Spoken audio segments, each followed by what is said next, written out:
नमस्कार दोस्तों, मैं डॉक्टर कुलदीप कुमार के सर आप सभी का बहुत बहुत स्वागत करता हूं एक नए बिंदु के साथ और एक नई कड़ी के साथ। तो जैसा कि हमारी कड़ी चल रही थी, हम द्विवेदी युग पढ़ रहे थे।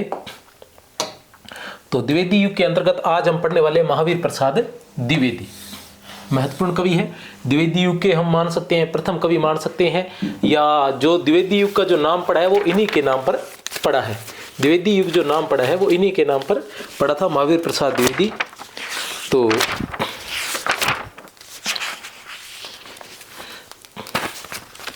ये आज का जो लेसन रहेगा, वैसे मैंने पहले बता दिया था कि द्विवेदी युग जो हम पढ़ेंगे वो सभी साहित्यों का निचोड़ है, मूल पुस्तकों का।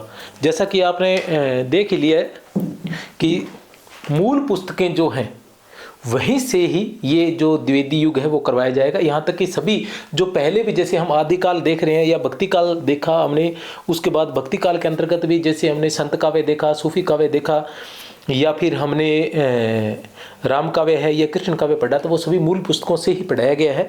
और मैंने उनके संदर्भ जो है वो आपके सामने बताए हैं, किताबें भी आपके सामने रखी है। उसी तरह से ये जो द्विवेदी युग कर रहे हैं इसमें भी यही सब रहने वाला है। मैं आपको बताता रहूँगा साथ साथ में कि ये तथ्य जो है मैंने कहाँ से उठाए हैं और कौन सी मूल पुस्तक से उठाए हैं। और मैंने अपनी तरफ से प्रयास किया है। मैं ये नहीं कहता, हालांकि ऐसा हो जाता है कि अगर मूल पुस्तकों का आप प्रयोग पूरी तरह से, अगर सभी मूल पुस्तकों का प्रयोग करोगे तो जो लेसन होता है वो थोड़ा सा बड़ा हो जाता है। तो ऐसी कंडीशन में ये होता है कि हमें लगता है कि जब सारा ही पढ़ना है तो फिर सारा नहीं पढ़ना होता। एक्चुअली में क्या है कि मैं जो निकाल कर लाया हूँ, मूल चीज़ें निकाल कर लाया हूँ, ठीक है ना। आप पढ़ोगे तो आपको सारा में और सारा में बड़ा, आप वाले सारा में हमारे वाले सारा में बहुत अंतर होता है। आप तो जो हम चुनकर लाए उसको भी सारा बोल देते हो, लेकिन हमें पता है कि सारा वास्तव में, पहली तो समस्या ये होती है कि सबसे पहले आप जो हिंदी साहित्य का इतिहास खोल रहे हो उसमें आपने सबसे पहले तो द्विवेदी युग ढूंढना होता है। फिर उसमें महावीर प्रसाद द्विवेदी को ढूंढना होता है, राइटर को ढूंढना होता है, प्रॉपर राइटर कौन सा कहाँ है, किस जगह वो उस किताब में है या नहीं है, ठीक है ना। और उसके बारे में क्या दिया गया है, उसके बारे में जो चीज़ें दी गई है वो चीज़ें दूसरे हिंदी साहित्य के इतिहास में हमने पढ़ लिया या नहीं पढ़ लिया, उनको नोट कर लिया या नहीं कर लिया। ऐसी बातें जो दूसरे हिंदी साहित्य के इतिहास में नहीं दी गई थी उनको अलग से नोट करना है और सभी को मिलाकर बनाया जाता है एक नोट्स, ठीक है ना। उसको आप पढ़ते हो और वो भी आपको बड़ा लगता है तो आप कहते हो कि सारा ही पढ़ना है, तो फिर क्या फ़ायदा हुआ। तो सारा आपके सारे में और हमारे सारे में बहुत अंतर होता है, ठीक है ना। हम जो तैयार करते हैं वो एक प्रकार के नोट्स होते हैं और आप अब तो न ही करें, ठीक है ना। अब तो आप करे कराए पढ़ लें। और हम सारा इसलिए दे रहे हैं कि जो बच्चे पढ़ पा रहे हैं, जो याद कर सकते हैं ज़्यादा मैटर भी, ठीक है ना, तो वो याद करें। और अगर कुछ बच्चे नहीं कर पाते हैं, ज़्यादा मैटर, ज़्यादा समय नहीं होता है, तो भी वो कम से कम एक रीडिंग अवश्य हमारे, उससे क्या होता है कि एक खाका तैयार हो जाता है, उसके बारे में हमें नॉलेज हो जाता है कि वास्तव में हमने पढ़ना क्या है, या आइडिया लग जाता है वहाँ। ऐसे नहीं होता कि हमने बिल्कुल ही देखा नहीं, हमें लगता है कि हाँ हमने देखा था और कहाँ हो सकता है। तो ये थोड़ा सा देखने से ही अंतर आ जाता है। तो इस तरह से आज हम पढ़ेंगे महावीर प्रसाद द्विवेदी। और ये पीडीएफ वगैरह प्राप्त करने के लिए आप 63 771 24 802 पर व्हाट्सएप कर सकते हैं, ठीक है ना। और वहां पर आपको टेलीग्राम नंबर मिलेंगे, टेलीग्राम पर पीडीएफ मिलेगी, क्योंकि आजकल व्हाट्सएप वाला तो थोड़ा मामला गड़बड़ हो रखा है। 63 771 24 802, क्योंकि व्हाट्सएप पर क्या है कि सेपरेट रूप से अलग अलग से भेजे नहीं जा रहे हैं मैसेज, ठीक है ना। और जो ग्रुप है, ग्रुप मैं बनाता नहीं हूँ, ठीक है ना, क्योंकि ग्रुप बनाने से क्या होता है आपस में मतलब अगर मैंने ओनली एडमिन कर दिया तो भी वो सही नहीं है, फिर वो वहाँ से नंबर उठा लेते हैं और इस तरह से अपने अलग ग्रुप बनाने लग जाते हैं, लोगों को परेशान करते हैं। तो ग्रुप मैं नहीं बनाता हूँ कभी भी। तो इस व्हाट्सएप नंबर पर आप मैसेज करेंगे तो आपको टेलीग्राम लिंक मिल जाएगा, और वो टेलीग्राम लिंक आपको मिलेगा, उस टेलीग्राम को ज्वाइन करोगे तो वहाँ पर आपको ये पीडीएफ मिल जाएगी। पहले आप पढ़ें, फिर लाइक करें, कमेंट करें, और कमेंट अवश्य किया करें भैया। प्रवृत्तियों पर आपने कमेंट किए हैं, अच्छे कमेंट किए हैं, तो इस पर भी अच्छे कमेंट करें। और अच्छे का मतलब कोई कमी है तो कमी बताएं, अच्छाई है तो अच्छाई बताएं, लेकिन मेहनत की है उसके बदले में लिखे जरूर। महावीर प्रसाद द्विवेदी के जन्म की बात करते हैं तो 25 मई 1864। पहले हम विस्तार से पढ़ेंगे, फिर मैं इनको ट्रिक के माध्यम से इनकी रचनाएं जो याद, बहुत सारी रचनाएं, बहुत सारे अनुवाद किए थे। अनुवाद भी बांग्ला भाषा से अलग अनुवाद किए थे और संस्कृत भाषा से अलग अनुवाद किए थे। और इन्होंने कविताएं भी लिखी थी, गद्य भी लिखा था, और उसके अंदर इन्होंने जो गद्य रचनाएं हैं वो भी निबंध वगैरह अलग अलग, जो बहुत सारा लंबा चौड़ा मैटर हो जाता है इनका। तो उनको ट्रिक के माध्यम से जो महत्वपूर्ण चीज़ें वो ट्रिक के माध्यम से भी मैं आपको करवा दूंगा। पहले हम इसका परिचय देख लेते हैं। 25 मई 1864 1965 को इनका जन्म हुआ था। 21 दिसंबर 1938 ईस्वी रायबरेली, ये याद रख लेना रायबरेली भैया, ठीक है ना, इनका निधन हुआ था। मूल नाम इनका महावीर सहाय था, लेकिन गलती से महावीर प्रसाद लिखा गया था और उसके बाद ये महावीर प्रसाद द्विवेदी ही कहने। जन्म स्थान रायबरेली जिले के दौलतपुर ग्राम में, रायबरेली जिले के दौलतपुर ग्राम में इनका जन्म हुआ था और वहीं पर इनका निधन हुआ था। प्रारंभ में ये रेलवे की नौकरी करते थे, लेकिन कहा सुनी होने से इन्होंने वहां त्यागपत्र दे दिया था। अब ये तय होता है कि एक फौजी आदमी और एक रेलवे में नौकरी करने वाला, ये अनुशासन के बहुत पक्के होते हैं। रेलवे और फौज, इन दोनों में अनुशासन का बहुत अधिक महत्व होता है और ऐसे व्यक्ति अपने घर में भी पूर्णतः अनुशासन बनाकर रहते हैं, खुद अनुशासन में रहते हैं और अपना जो वातावरण है वो भी अनुशासित रखते हैं। तो यही कारण था कि जो भारतेंदु युग था वो आत्मीयता से परिपूर्ण युग माना जाता है, उसमें आत्मीयता अधिक थी। लेकिन जो द्विवेदी युग है वो अनुशासन से संबंधित युग माना जाता है, इसमें अनुशासन बहुत अधिक था, अनुशासन रखा गया था। और अनुशासन रखने वाले कौन थे? वो महावीर प्रसाद द्विवेदी थे, क्योंकि महावीर प्रसाद द्विवेदी उन दिनों सरस्वती पत्रिका का संपादन कर रहे थे और उन दिनों अधिकतर जो रचनाएं थी वो सरस्वती में ही प्रकाशित होती थी और वहां पर प्रकाशित होने के बाद ही वो महत्वपूर्ण रचनाएं मानी जाती। जैसे कोई बड़ी पत्रिका होती है, उसमें अगर आपके लेख वगैरह कविताएं प्रकाशित हो रही है तो आप बड़े लेखक, अच्छे लेखक माने जाते हैं। तो उस वजह से, और वो फुल अनुशासित थे, अनुशासन में रहते थे और अन्य रचनाकारों को भी उन्होंने अनुशासन सिखाया। और वो द्विवेदी युग के जो अधिकतर रचनाकार है वो उनके अनुशासित सदस्य ही थे, ठीक है। तब बात करते हैं 1903 से लेकर 1920 ईस्वी तक सरस्वती पत्रिका के संपादक बने रहे। कुल ग्रंथ इनके 80 हैं। संस्कृत, गुजराती, मराठी, बंगला, अंग्रेजी भाषाओं के ज्ञाता थे। हे कविता 19 ईस्वी सरस्वती में प्रकाशित हुई थी। इनकी हे कविता जो है प्रथम कविता थी जो 1900 ईस्वी में सरस्वती में प्रकाशित हुई थी। संपत्ति शास्त्र, भारत के आर्थिक राजनीतिक यथार्थ का चित्रण, इनकी एक रचना है संपत्ति शास्त्र, ठीक है ना। संपत्ति शास्त्र, नाट्य शास्त्र, ठीक है ना, ये इनकी रचनाएं हैं। संपत्ति शास्त्र में भारत के आर्थिक राजनीतिक यथार्थ का चित्रण किया गया है। चलते हैं आगे नेक्स्ट में।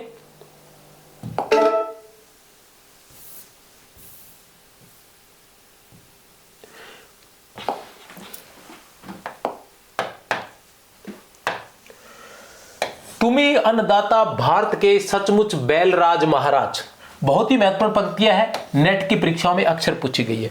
साहित्य ज्ञान राशि का संचित कोश है, महावीर प्रसाद द्विवेदी की महत्वपूर्ण पंक्तियां हैं, नेट में इतनी बार पूछी गई हैं। जो विद्यार्थी लंबे समय से तैयारी कर रहे हैं वो अच्छे से जानते हैं, क्योंकि उन्होंने नेट की परीक्षा अवश्य दी होगी। और ये नेट की परीक्षा में व्याख्याता में भी काफी बार पूछी जा चुकी है, लेकिन नेट की परीक्षा में इतनी बार पूछी गई है जिसका कोई अंत नहीं है। द्विवेदी जी बेकन के निबंधों को आदर्श निबंध मानते थे। किसके निबंधों को? बेकन के निबंधों को याद रखना है। बेकन विचार रत्नावली, इनकी एक रचना थी बेकन विचार रत्नावली, जो बेकन के निबंधों का हिंदी अनुवाद मानी जाती है। अब आते हैं इनकी मौलिक रचनाओं पर। सबसे पहले किस पर आते हैं? मौलिक रचनाओं पर। गद्य साहित्य। अब मौलिक रचनाओं में भी गद्य साहित्य, किसमें? गद्य साहित्य। मौलिक रचनाओं में गद्य साहित्य भी आएगा और पद्य साहित्य भी आएगा। क्या है? मौलिक रचनाओं में गद्य साहित्य भी आएगा, पद्य साहित्य। गद्य साहित्य में कौन कौन सी है? 1899 ईस्वी में हिंदी शिक्षावली तृतीय भाग की समालोचना। हिंदी शिक्षावली तृतीय भाग की समालोचना याद रख लेना थोड़ा सा। 1900 ईस्वी में निषद चरित चर्चा, निषद चरित चर्चा। 1901 में हिंदी कालिदास की समालोचना, हिंदी कालिदास की समालोचना। 1906 ईस्वी में वैज्ञानिक कोश। 1907 ईस्वी में विक्रमादेव चरित चर्चा, विक्रमादेव चरित चर्चा। 1907 ईस्वी में संपत्ति शास्त्र। 1907 ईस्वी में कौटिल्य कुठार। 1907 ईस्वी में ही हिंदी भाषा की उत्पत्ति, याद रख लेना, बहुत ही महत्वपूर्ण है, हिंदी भाषा की उत्पत्ति। 1912 ईस्वी में कालिदास की निरंकुशता। 1912 ईस्वी में नाट्य शास्त्र। 1912 ईस्वी में नाट्य शास्त्र, ठीक है ना।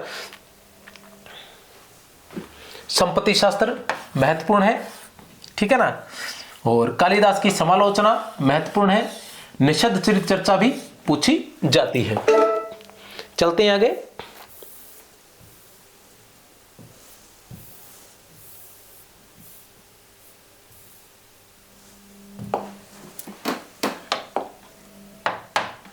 – 1918 ईस्वी में वनिता विलाप। 1920 ईस्वी में औद्योगिकी। 1920 ईस्वी में रसज्ञ रंजन, काफी महत्वपूर्ण है, ध्यान लगा ले। 1920 ईस्वी में सुकवि संकीर्तन, काफी महत्वपूर्ण है, याद रखें, सुकवि संकीर्तन। चरित्र चर्चा 1920 ईस्वी में कालिदास और उनकी कविता, काफी महत्वपूर्ण है, ध्यान रखें। 1924 ईस्वी में अतीत स्मृति, 1924 में अद्भुत आलाप, 1925 में महिला मोद, काफी महत्वपूर्ण है। 1926 में साहित्यालाप, 1926 में विचित्र चित्रण, 1926 में विज्ञ विनोद, 1928 में साहित्य संदर्भ। चलते हैं आगे, आखिर में इनके ट्रिक भी करवा दूंगा, निश्चिंत रहे, बने रहें, विश्वास रखें। 1928 ईस्वी में कोविद कीर्तन, 1928 में कोविद कीर्तन, 1928 में विदेशी विद्वान, काफी अच्छी है, ध्यान रखें। 1928 में आलोचनांजलि, 1928 ईस्वी में आलोचनांजलि, 1928 में ही दृश्य दर्शन, 1929 में प्राचीन चिन्ह, आलोचनांजलि, दृश्य दर्शन और प्राचीन चिन्ह, 1929 में चरित्र चित्रण, 1929 में ही पुरातत्व प्रसंग, 1930 में चरित्र चर्चा, काफी महत्वपूर्ण है। 1930 में साहित्य सीकर, काफी महत्वपूर्ण है, ध्यान रखें। 1930 में विज्ञान वार्ता, 1930 में वाग विलास, 1930 में संकलन। चलते हैं आगे,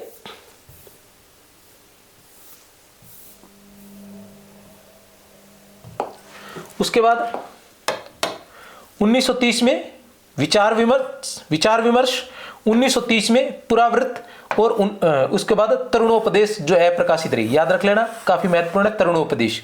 कुल 38 रचनाएं हो चुकी हैं, ध्यान रख ले। चलते हैं आगे, अन्य निबंध, इनके अन्य निबंध, वो गद्य रचनाएं थी सभी की सभी, ध्यान रखना, उनकी ट्रिक मैं अभी करवा दूंगा, ठीक है। अन्य निबंध, कवि और कविता, कवि प्रतिभा। अन्य निबंध जो है कवि और कविता महत्वपूर्ण है, कवि प्रतिभा बिल्कुल महत्वपूर्ण है, कवि कर्तव्य, साहित्य की महत्ता, लोभ, मेघदूत, क्या हिंदी नाम की कोई भाषा नहीं, आर्य समाज का कोप, बहुत ही महत्वपूर्ण है, याद रख लेना, सभी की सभी। अलग से क्या है, कवि और कीर्तन, कवि और कविता, कवि और कविता, कवि प्रतिभा, कवि कर्तव्य, कवि और कविता, कवि प्रतिभा, कवि कर्तव्य, साहित्य की महत्ता, लोभ, मेघदूत, क्या हिंदी नाम की कोई भाषा नहीं, सरस्वती में प्रकाशित हुआ था यह निबंध 1913 ईस्वी में। आर्य समाज का कोप, सरस्वती में प्रकाशित हुआ था 1914 ईस्वी में। उपयुक्त कृतियों के अतिरिक्त भी कुछ रचनाएं थी। 1923 ईस्वी में 13वें हिंदी साहित्य सम्मेलन में दिए गए भाषण, 1933 में काशी नागरी प्रचारणी सभा द्वारा किए गए अभिवेदन भी प्रकाशित करवाए गए थे। इसके बाद आता है अनुदित गद्य, वो थी मौलिक गद्य रचनाएं, ठीक है। अभी आएगी इनकी अनुदित गद्य रचनाएं, देखते हैं।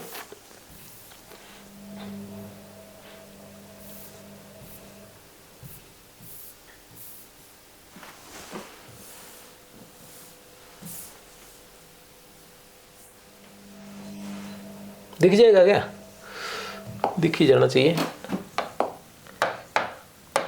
अनुदित गद्य साहित्य, अनुदित गद्य साहित्य 1891 ईस्वी में भामिनी विलास, पंडित जगन्नाथ के भामिनी विलास का अनुवाद। 1891 ईस्वी में भामिनी विलास, पंडित जगन्नाथ के भामिनी विलास का अनुवाद है ये। 1896 ईस्वी में अमृत लहरी, पंडित जगन्नाथ के यमुना स्तोत्र का भावानुवाद, पंडित जगन्नाथ के यमुना स्तोत्र का भावानुवाद। 1901 ईस्वी में बेकन विचार रत्नावली, बेकन के निबंधों का अनुवाद। 1906 ईस्वी में शिक्षा, हर्बर्ट स्पेंसर के एजुकेशन का अनुवाद, बहुत ही महत्वपूर्ण है, अक्सर पूछा जाता है, याद रख लेना। स्वाधीनता, जॉन स्टुअर्ट मिल के ऑन लिबर्टी का अनुवाद, स्वाधीनता, जॉन स्टुअर्ट मिल के ऑन लिबर्टी का अनुवाद।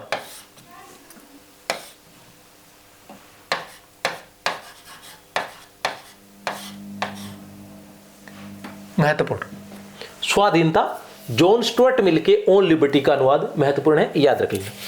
1907 ईस्वी में जल चिकित्सा, जर्मन लेखक लुई कोने की जर्मन पुस्तक के अंग्रेजी अनुवाद का अनुवाद, महत्वपूर्ण है भैया, ये भी याद रखें। 1908 ईस्वी में महाभारत, महाभारत की कथा का हिंदी रूपांतरण। 1912 ईस्वी रघुवंश महाकाव्य का भाषा अनुवाद। 1913 ईस्वी में वेणी सहार, संस्कृत कवि भट्ट नारायण के नाटक वेणी सहार का अनुवाद। कुमार संभव 1915 में कुमार संभव, कालिदास कृत कुमार संभव का अनुवाद। 1917 ईस्वी में मेघदूत, मेघदूत का अनुवाद। 1917 ईस्वी में किराता अर्जुनियम, भारवी कृत किराता अर्जुनियम का अनुवाद। भारवी याद रख लेना, ये नाम याद रखना है आपने, ठीक है ना। कालिदास के कुमार संभव ये भूल जाते हैं, ठीक है ना, और कालिदास के मेघदूत और भारवी के किराता अर्जुनियम, भारवी के किराता अर्जुनियम का अनुवाद है किराता अर्जुनियम। प्राचीन पंडित और कवि, अन्य भाषा के लेखों के आधार पर प्राचीन कवियों और पंडितों का परिचय। अन्य भाषाओं के लेखों के आधार पर प्राचीन कवियों और पंडितों का परिचय बहुत ही महत्वपूर्ण है। प्राचीन पंडित और कवि अक्सर परीक्षाओं में पूछा जाता है, याद रख लें। आख्यायिका सप्तक, अन्य भाषाओं की चुनी हुई 7 आख्यायिकाओं का अनुवाद 1927 ईस्वी में। इसका सन भी महत्वपूर्ण है, याद रखें। आख्यायिका सप्तक यह है अनुदित गद्य साहित्य। उसमें हम 38 पढ़ चुके थे, 14 रचनाएं ये हो गई, कुछ अपने पीछे भी पढ़ चुके हैं, ध्यान रखें। मौलिक पद्य साहित्य, पहले क्या था? मौलिक गद्य साहित्य और अनुदित गद्य साहित्य। मौलिक गद्य साहित्य और अनुदित गद्य साहित्य, उसके बाद क्या है? मौलिक पद्य साहित्य और उसके बाद अनुदित पद्य साहित्य। ठीक है, देखते हैं। मौलिक पद्य साहित्य की हम बात करते हैं। सबसे पहले आता है हमारे पास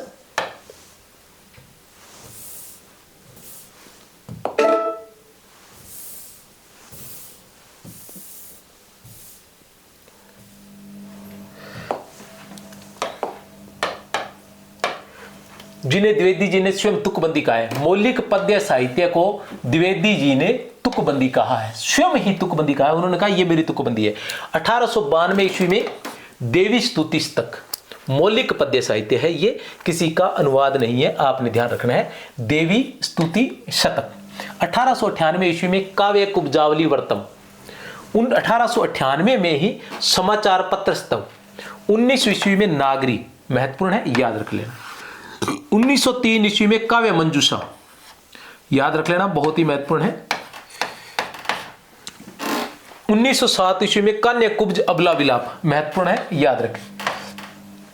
1909 ईस्वी में कविता कलाप, महत्वपूर्ण है। 1923 में सुमन, यह भी महत्वपूर्ण है। 1940 ईस्वी में द्विवेदी काव्यमाला, यह भी महत्वपूर्ण है।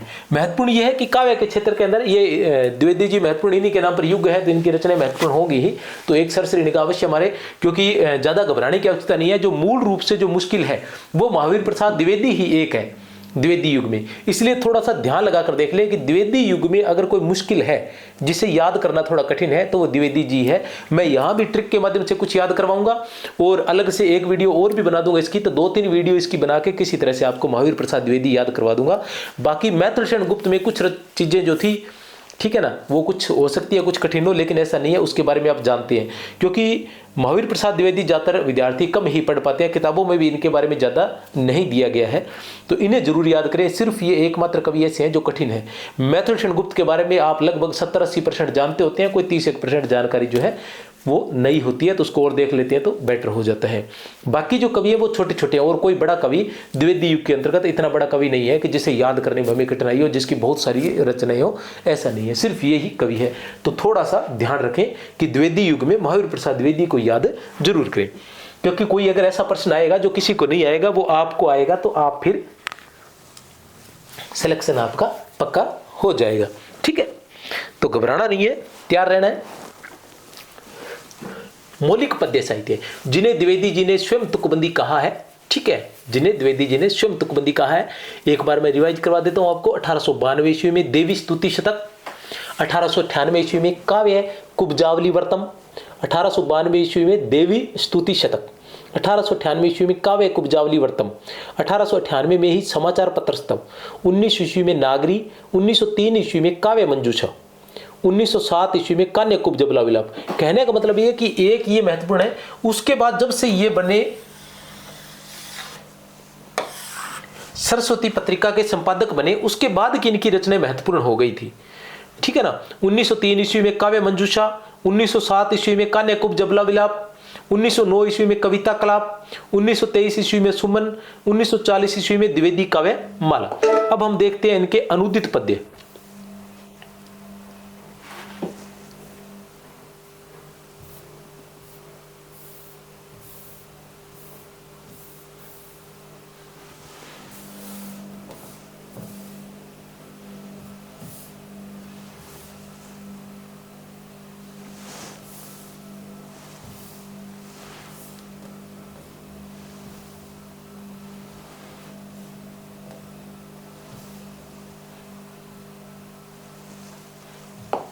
अनुदित पद्य की हम बात करते हैं।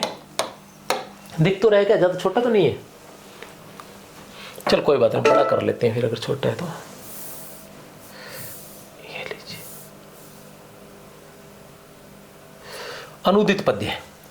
अनुदित पद्य की हम बात करते हैं तो 1889 ईस्वी में विनय विनोद भर्तृहरि के वैराग्य शतक का दोहों में अनुवाद है। ये चीजें आपको याद रखनी पड़ेगी। जैसे भैया जैसे भारतेंदु काल में भारतेंदु के अनुवाद याद किए थे, वैसे द्विवेदी युग में द्विवेदी जी के अनुवाद याद आपको करने पड़ेंगे। महत्वपूर्ण है ये। विनय विनोद जो है वो भर्तृहरि के वैराग्य शतक का अनुवाद है, क्योंकि अलग जब रचनाएं हो जाती है तो उन्हें हमें याद रखना पड़ता है। पीछे जैसे था मेघदूत का अनुवाद मेघदूत के नाम से था, कुमार संभव का अनुवाद कुमार संभव के नाम से था, किराता अर्जुनियम का अनुवाद किराता अर्जुनियम के नाम से था, ठीक है ना, इस तरह से था। लेकिन यहां जब चेंज हो जाता है तो पूछा जाता है कि विनय विनोद किस रचना का अनुवाद है, ठीक है ना, विनय विनोद भर्तृहरि की किस रचना का अनुवाद है। तो आपको ये याद होना चाहिए कि वैराग्य शतक का, भर्तृहरि की रचना का नाम था वैराग्य शतक, और उसका अनुवाद जो महावीर प्रसाद द्विवेदी ने विनय विनोद नाम से किया था। कब किया था? 1889 ईस्वी में। 1890 में स्नेहमाला। अब स्नेहमाला जो है वो भर्तृहरि के किस रचना का? श्रृंगार शतक का। श्रृंगार शतक का दोहों में अनुवाद है। ये भी दोहों में अनुवाद है, याद रख लेना, ये भी दोहों। छंद भी पूछा जा सकता है, ठीक है ना। जैसे प्रमुख रूप से मैत्रेय गुप्त का प्रिय छंद कौन सा था? हरिगीति का छंद था। तो उसी तरह से ये हमें ध्यान रखना है। विहार वाटिका 1890 ईस्वी। विहार वाटिका गीत गोविंद का भावानुवाद है। गीत गोविंद का 1891 ईस्वी। श्री महिमन स्तोत्र। श्री महिमन स्तोत्र संस्कृत के महिमन स्तोत्र का अनुवाद है। गंगा लहरी पंडित जगन्नाथ की गंगा लहरी का सवैयों में अनुवाद है। पंडित जगन्नाथ की गंगा लहरी का सवैयों में अनुवाद है। अतः जगन्नाथ दास रत्नाकर की गंगा लहरी का, ठीक है, उनकी रचना थी ना गंगा लहरी का, सवैयों में अनुवाद है। उसके बाद 1891 ईस्वी। ऋतु तरंगिणी कालिदास के ऋतु संहार का अनुवाद है। कालिदास के ऋतु संहार का छाया अनुवाद है। उधर भी उन्होंने कालिदास के ऋतु तरंगिणी का अनुवाद, ऋतु संहार का ऋतु तरंगिणी नाम से अनुवाद है। कुमार संभव सार कालिदास के कुमार संभव का कुमार संभव सार, ये है कुमार संभव के प्रथम 5 सर्गों का सारांश है। याद रख लेना, महत्वपूर्ण है ये भी सारे भैया, इसलिए एक एक रीडिंग तो जरूर मारना। सुहागरात, इनकी एक रचना थी सुहागरात, जो बायरन के ब्राइडल नाइट का छाया अनुवाद है। ब्राइडल नाइट का छाया अनुवाद है किसके? बायरन के। किसके? बायरन के। जैसे जॉन स्टुअर्ट मिल के क्या था? एजुकेशन का अनुवाद था शिक्षा, ठीक है ना। उसी तरह से ये बायरन के ब्राइडल नाइट का छाया अनुवाद सुहागरात नाम से इन्होंने किया था।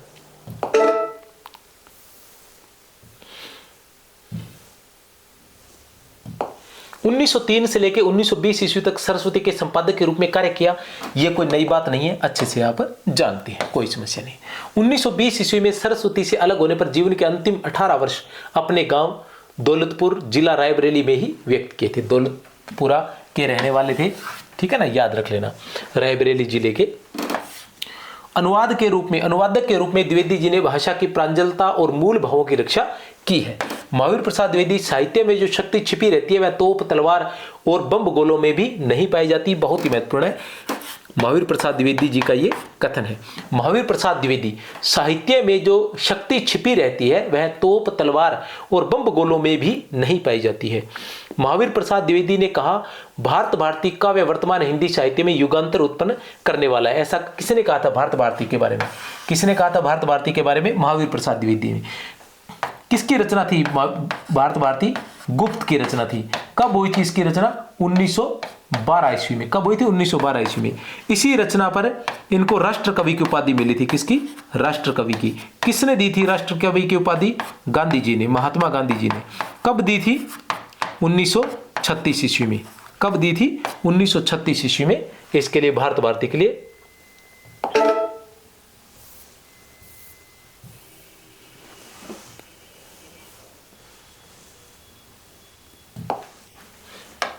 ये महावीर प्रसाद द्विवेदी के महत्व के लिए कुछ बातें लिखी गई है। महाकवि निराला ने सरस्वती की प्रतियां लेकर पद साधना की, वह बिना शिक्षक हिंदी सीखी थी। ये इनकी सरस्वती का महत्व बताया गया है। और उस समय सरस्वती का संपादन कौन कर रहे थे? महावीर प्रसाद द्विवेदी। तो ये उस तरीके से महावीर प्रसाद द्विवेदी के बारे में ही विशेष रूप से इसमें बताया गया है।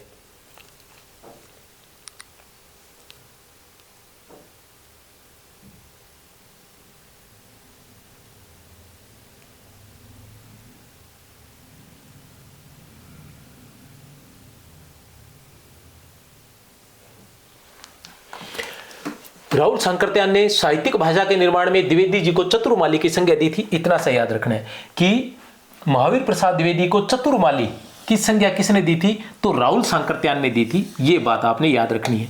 क्या है कि महावीर प्रसाद द्विवेदी को चतुर्माली किसने कहा था, महावीर प्रसाद द्विवेदी को चतुर्माली किसने कहा था, कि जैसे हम कहते हैं ना मैथिलक्षण गुप्त ने माइकल मधुसूदन की रचनाओं का मधुप नाम से अनुवाद किया था, तो उसी तरह से हमें ये बातें याद रखनी चाहिए, ठीक है ना। मैथिलक्षण गुप्त क्या लिखते हैं, मैथिलक्षण गुप्त महावीर प्रसाद द्विवेदी के बारे में क्या लिखते हैं कि मेरी उल्टी सीधी प्रारंभिक रचनाओं का पूर्ण शोधन करके उन्हें सरस्वती में प्रकाशित करना और पत्र द्वारा मेरे उत्साह को बढ़ाना द्विवेदी महाराज का ही काम था। मेरी उल्टी सीधी प्रारंभिक रचनाओं का पूर्ण शोधन करके, मेरी उल्टी सीधी प्रारंभिक रचनाओं का पूर्ण शोधन करके उन्हें सरस्वती में प्रकाशित करना और पत्र द्वारा मेरे उत्साह को बढ़ाना द्विवेदी महाराज का ही काम था। आचार्य रामचंद्र शुक्ल क्या है, महावीर प्रसाद द्विवेदी के निबंधों को बातों का संग्रह कहा है। अब आपने क्या याद रखना है, आपने इतना याद रखना है कि महावीर प्रसाद द्विवेदी के निबंधों को बातों का संग्रह किसने कहा है। महावीर प्रसाद द्विवेदी के निबंधों को बातों का संग्रह किसने कहा है, तो आचार्य रामचंद्र शुक्ल ने कहा है। और महावीर प्रसाद द्विवेदी को चतुर्माली की संज्ञा किसने दी है, तो राहुल सांकृत्यायन ने दी है। ये बातें आपने याद रखनी है। रामविलास शर्मा की हम बात करते हैं। द्विवेदी जी समर्थ मेधावी लेखक थे, किंतु हिंदी गद्य का सौंदर्य देखना हो तो भारतेंदु और उनके समकालीन लेखकों के पास ही जाना होगा। इन्होंने प्रश्न चिन्ह कहीं ना कहीं खड़ा कर दिया था कि रामविलास शर्मा, याद रख लेना, इन्होंने उनकी एक रचना भी लिखी थी, उसका नाम था महावीर प्रसाद द्विवेदी और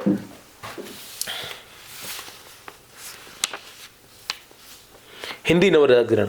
इन्होंने एक रचना लिखी थी महावीर प्रसाद द्विवेदी के लेखन का। रामस्वरूप चतुर्वेदी जी के हिंदी साहित्य में ये बातें लिखी गई हैं। क्या लिखी गई है मैं आपको बताता हूं। रामस्वरूप चतुर्वेदी जी अपने हिंदी साहित्य के इतिहास में, लिख लें आप या याद कर लेना, बाद में लिख लेना थे। अपने हिंदी साहित्य के इतिहास में, इसकी पीडीएफ तो आपको मिल जाएगी, यहाँ इसकी पीपीटी नहीं बनी हुई है, ठीक है। तो हिंदी साहित्य और संवेदना का विकास, रामस्वरूप चतुर्वेदी जी अपने हिंदी साहित्य के इतिहास, हिंदी साहित्य और संवेदना का विकास में क्या लिखते हैं कि महावीर प्रसाद द्विवेदी और हिंदी नवजागरण में, ठीक है ना, महावीर प्रसाद द्विवेदी और हिंदी नवजागरण में रामविलास शर्मा लिखते हैं। रामविलास शर्मा की ही पुस्तक थी ये, कौन सी, महावीर प्रसाद द्विवेदी और हिंदी नवजागरण। महावीर प्रसाद द्विवेदी और हिंदी नवजागरण किसकी थी, रामविलास शर्मा की। क्या लिखती हैं, द्विवेदी जी इस कोटि के लेखन का सीधा संबंध भारत भारती से वैसे ही है जैसे भारत की वर्तमान आर्थिक अवस्था का चित्रण करते हुए वे भुखमरी, जमींदारों के अत्याचार, महाजनों की सूदखोरी और किसानों की तबाही की बातें करते हैं तो लगता है कि हम प्रेमचंद के कथा संसार में घूम रहे हैं। द्विवेदी जी कथा लेखक नहीं थे और मैथिलक्षण गुप्त की तुलना में कवि भी बहुत साधारण थे।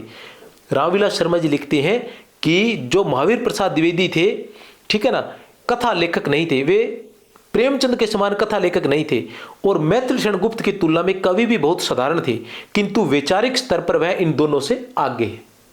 कौन लिखते हैं, रामविलास शर्मा लिखते हैं, रामविलास शर्मा। और ये तथ्यात्मक जानकारी उनकी पुस्तक में मिलती है और वैसे रामस्वरूप चतुर्वेदी जी के हिंदी साहित्य के इतिहास में आपको ये मिल जाएगी।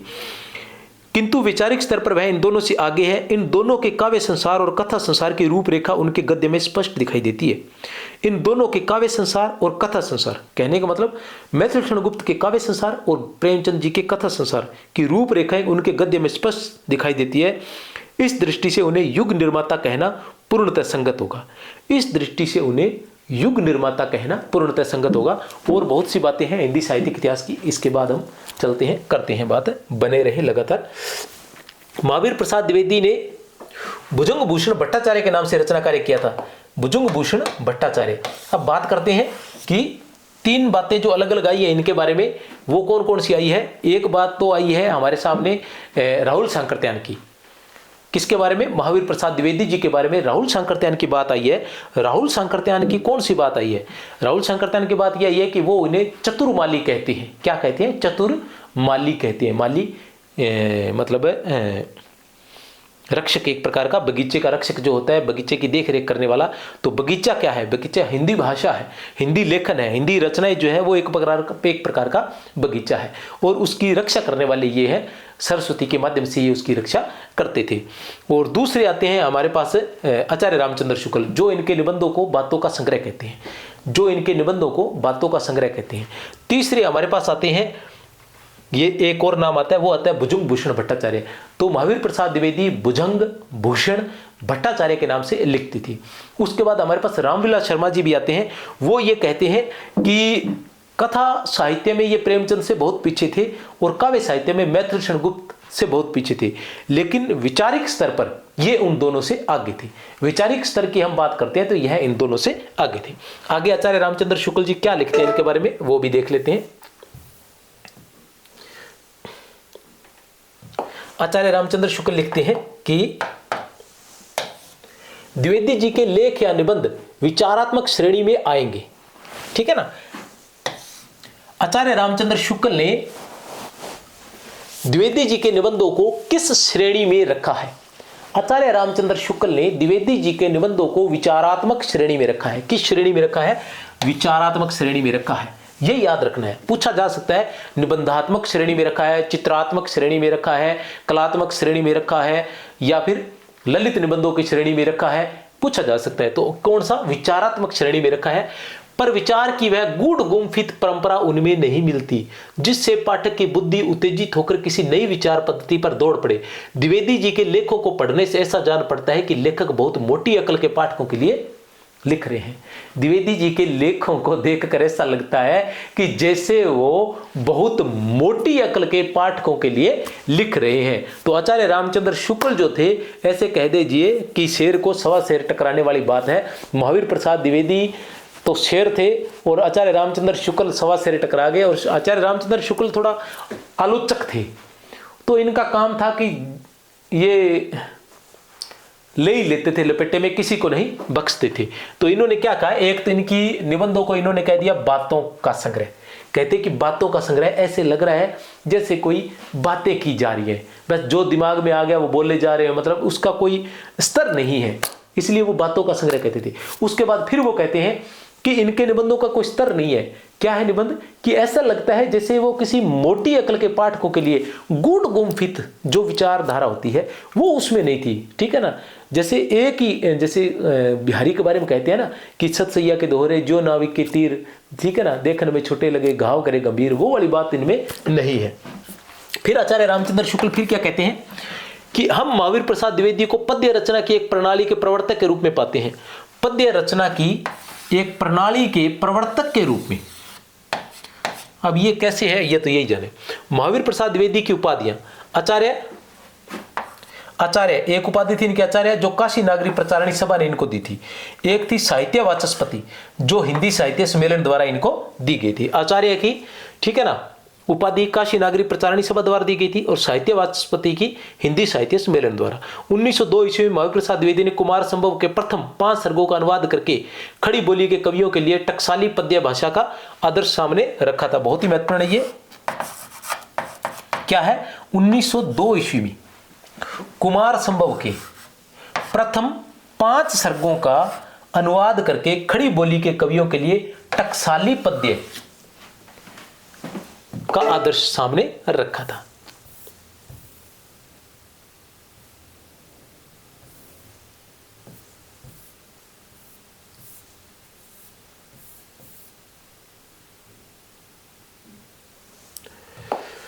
महावीर का इष्ट होने से पिता ने महावीर सहाय नाम रखा। महावीर हनुमान जी का इष्ट होने से पिता ने महावीर सहाय नाम रखा, लेकिन प्रधानाध्यापक ने भूलवश महावीर प्रसाद लिख दिया था। उसके बाद ये महावीर प्रसाद ही। मैथिल शरणगुप्त की क्रोधाष्टक रचना, मैथिल शरणगुप्त की एक रचना थी क्रोधाष्टक। तुकबंदी पर द्विवेदी जी ने कहा था, उन्होंने क्रोधाष्टक लिखकर भेजी थी तो उन्होंने वापस लौटा दी थी और साथ में ये लिखकर भेजा था कि आपने तो क्रोधाष्टक थोड़े ही समय में लिखा होगा, परंतु उसे ठीक करने में हमें 4 घंटे लग गए। आपने तो क्रोधाष्टक थोड़े ही समय में लिखा होगा, परंतु उसे ठीक करने में हमें 4 घंटे लग गए। अब आता है कक्षा 10 सॉरी, ये कुछ महत्वपूर्ण है, थोड़ा सा देख लेना आप।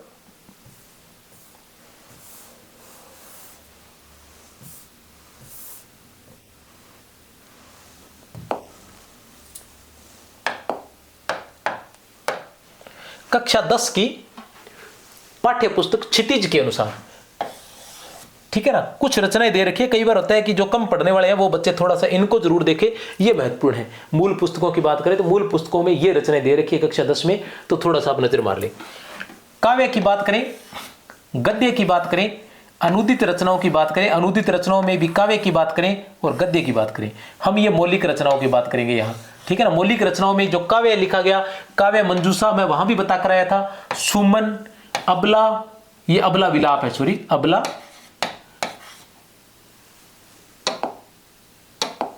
विलाप, ठीक है ना, कान्य कुब्ज और कविता कलाप, ये महत्वपूर्ण है। काव्य में काव्य मंजूषा, कान्य कुब्ज, कविता कलाप, सुमन और अबला विलाप, ठीक है ना, ये महत्वपूर्ण है। उसके बाद हम देखें गद्य में तो अद्भुत आलाप, संपत्ति शास्त्र, महिला मोद, रसज्ञ रंजन और साहित्य सीकर, सभी महत्वपूर्ण है। ये महत्वपूर्ण ही है, इतनी तो आपको याद होनी चाहिए। काव्य मंजूषा, सुमन, अबला विलाप, कान्य कुब्ज, कविता कलाप, अद्भुत आलाप, संपत्ति शास्त्र, महिला मोद, रसज्ञ रंजन, साहित्य सीकर।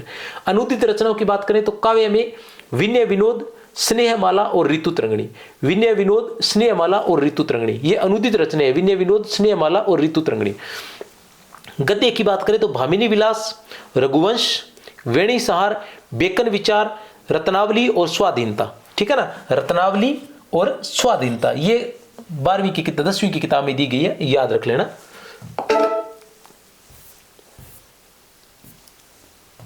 ये थे महावीर प्रसाद द्विवेदी। कुछ बातें और हैं महावीर प्रसाद द्विवेदी के बारे में, मैं आपको बता दूं कि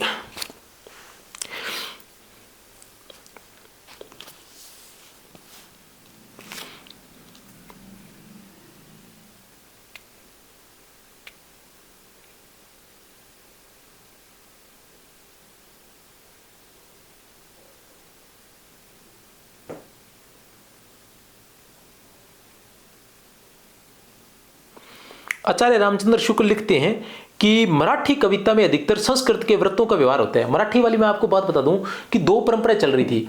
जो भारतेंदु युग था उसके अंदर क्या था, बांग्ला भाषा से वो प्रेरित थी।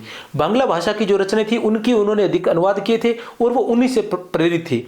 तो जो बांग्ला भाषा की रचनाएं थी उनकी जो शब्दावली होती है वो कोमलकांत शब्दावली मानी जाती है, और मराठी भाषा की जो शब्दावली है वो मतलब कठिन शब्दावली मानी जाती है, तो अनुशासित शब्दावली मानी जाती है। और महावीर प्रसाद द्विवेदी जो थे वो मराठी भाषा से अधिक प्रभावित थी। तो मराठी कविता में अधिकतर संस्कृत के वृत्तों का व्यवहार होता है, संस्कृत के वृत्तों का व्यवहार होता है, छंदों का। पद विन्यास भी प्राय गद्य का सा ही रहता है। बंग भाषा किसी कोमलकांत पदावली उसमें नहीं पाई जाती है। इस मराठी के नमूने पर द्विवेदी जी ने हिंदी में पद्य रचना शुरू की थी। मराठी के नमूने पर याद रख लेना, भारतेंदु जी बांग्ला भाषा से प्रेरित थे और उसकी कोमलकांत पदावली को उन्होंने ग्रहण किया था। लेकिन महावीर प्रसाद द्विवेदी जो थे वो मराठी की अनुशासित और कठोर पदावली से प्रेरित थे, ठीक है ना। इस मराठी के नमूने पर द्विवेदी जी ने हिंदी में पद्य रचना शुरू की। नागरी प्रचारणी पत्रिका में प्रकाशित नागरी तेरी यह दशा और रघुवंश का कुछ आधार लेकर रचित अयोध्या का विलाप नाम की उनकी कविताएं संस्कृत वृत्तों में पर ब्रज भाषा में ही लिखी गई थी। अब हम बोले कि खड़ी बोली की करने वाले, तो उन्होंने ब्रज भाषा में लिखी थी। कौन कौन सी, याद रखना। नागरी तेरी यह दशा, कौन कह रहे हैं, आचार्य रामचंद्र शुक्ल कह रहे हैं। अपने हिंदी साहित्य के इतिहास में ऐसी ही बातें पूछी जाती हैं, याद रख लेना। आचार्य रामचंद्र शुक्ल क्या कह रहे हैं कि नागरी प्रचारणी पत्रिका में प्रकाशित नागरी तेरी यह दशा और रघुवंश का कुछ आधार लेकर रचित अयोध्या का विलाप नाम की उनकी कविताएं संस्कृत वृत्तों पर ब्रज भाषा में ही लिखी गई थी।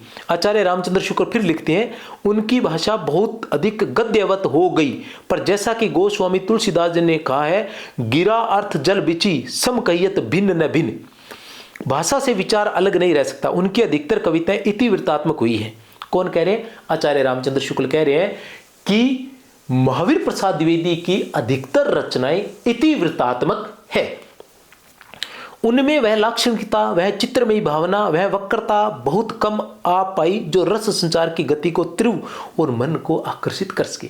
मतलब भैया निबंधों के बारे में तो आचार्य रामचंद्र शुक्ल ने महावीर प्रसाद द्विवेदी की आलोचना की है जमकर, उसके अलावा काव्य को भी नहीं बख्शा है उन्होंने, वहां भी वो उनके पीछे पड़ गए हैं। वो कहते हैं कि इनकी जो रचना है वो अधिकतर इतिवृत्तात्मक है, उनमें वह लाक्षणिकता नहीं है, वह चित्रमयी भावना और वह वक्रता बहुत कम है जो रस संचार की गति को, मतलब जो रस उत्पन्न कर सके, जिसे पढ़ने में पाठक को आनंद आए, ऐसा उनके पद्य में कुछ भी नहीं है।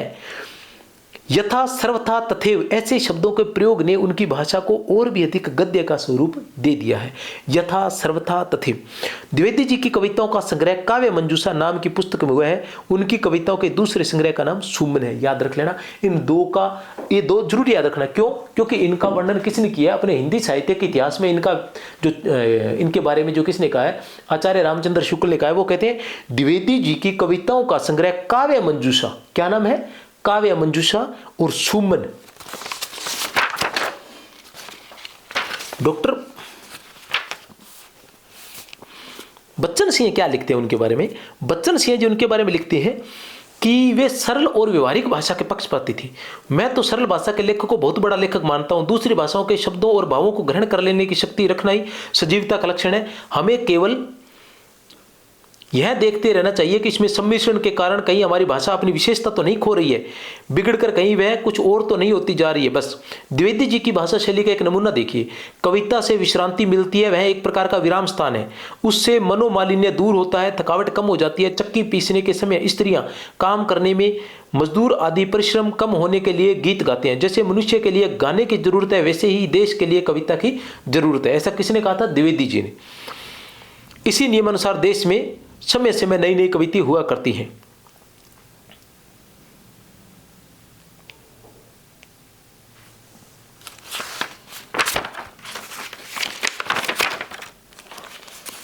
तो ये सारी बातें थी महावीर प्रसाद द्विवेदी की सरस्वती की लाज की अपील पर हमारा अध्यपतन, समालोचक लक्षण आदि रचनाएं ये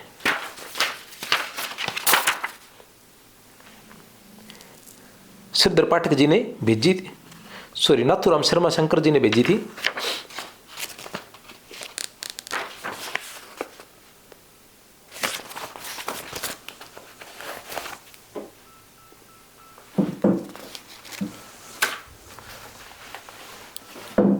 तो ये थे हमारे द्विवेदी जी।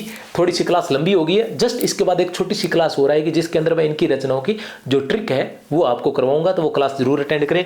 और पीडीएफ वगैरह प्राप्त करने के लिए क्लास लंबी हो गई, नहीं तो मैं इसी में करवा देता, लेकिन जो ट्रिक है वो लिखनी पड़ेगी, तो लिखने में थोड़ा सा और बहुत अधिक लंबी हो जाएगी। ठीक है ना? 63 771